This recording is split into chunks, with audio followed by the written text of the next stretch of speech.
Disqualified. How many times have you disqualified yourself by what you thought or what you said? You know, yesterday I shared with you the idea that you can't add days to your life, but you can add life to your days.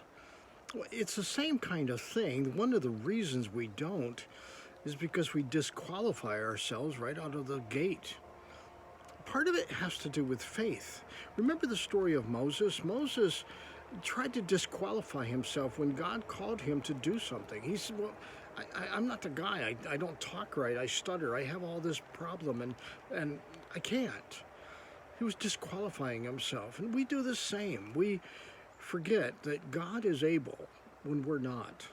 There's another saying that said God can enable the unable, but not the unwilling.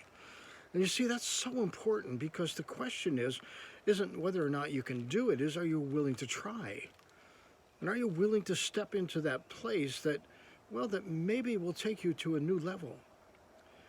But sadly, again, we disqualify ourselves before we even start.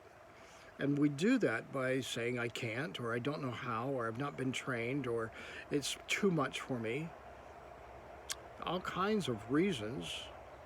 We don't have faith because, well, it's beyond our scope of understanding. It's beyond our abilities. And yet God says that you're able. God says that through Him you can do things. You are strong.